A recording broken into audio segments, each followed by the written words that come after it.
Good mornings and RDLs. If you've been going to the gym for any amount of time, you've probably heard of both. They're both hinging exercises, but there's often some confusion about them. Can you use them interchangeably? Do they work the same muscles? Which one is better to do?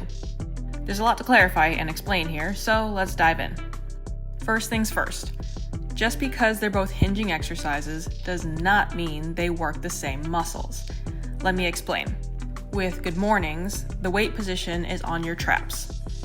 From a standing position, keep your weight in your heels with a slight bend to your knees, brace your core, and hinge at your hips, lowering your chest down as far as you can without rounding your back.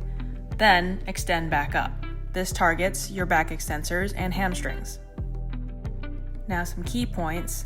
Since the weight rests on your shoulders, you don't have to worry about your grip so much. There are a number of different types of good mornings: barbell, easy bar, reverse hack squat machine, Smith machine, etc. This is primarily a pendulum movement at the hips with a little knee bend. Your chest comes forward past your feet and down more.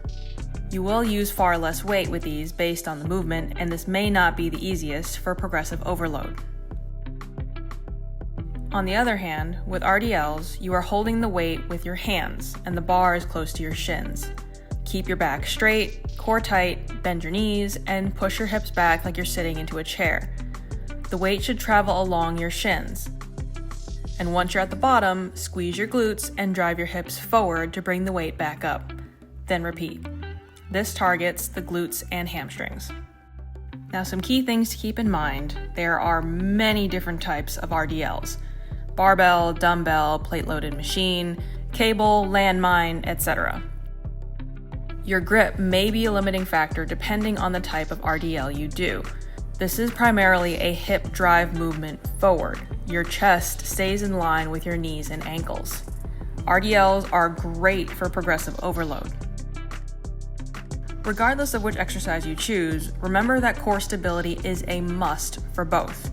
Good mornings are a hinge motion, not an arching extension motion to your low back. It's the same with RDLs. Your back should be straight and core braced, and no arching to bring the weight up as you drive your hips forward. If you don't have proper core stability, you could easily injure yourself with either exercise. So before you start ego lifting, make sure your form is on point first. Now, which exercise is better? Well, that depends on a few things. Your target muscles. If your goal is low back strength or low back development, then good mornings are the way to go. If your goal is building glutes and hamstrings, then RDLs for sure. Also, do you have any history of back pain that worsens when attempting these exercises? Does your back have the mobility necessary to perform it properly? If you haven't treated the cause of your back pain or addressed any mobility issues, you could be setting yourself up for more injury. Now, full disclosure, I don't include good mornings in my own training program.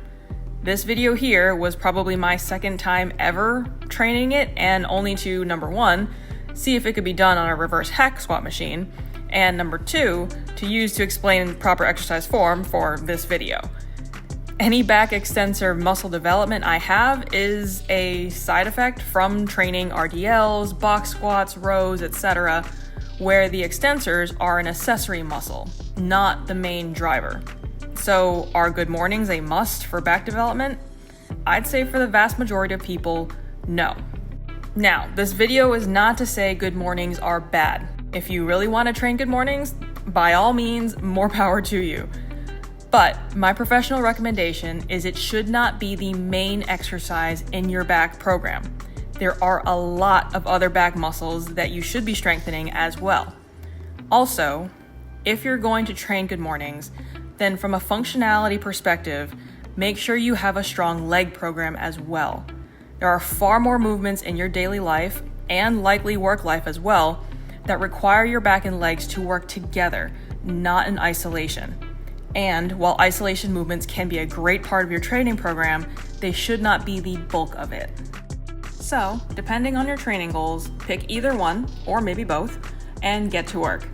I know that was a lot of information in a short period of time, so here's a quick guide at a glance that you can screenshot to sum it all up. Hope this helps. Please give this video a like, share, and subscribe for more. Thanks for watching.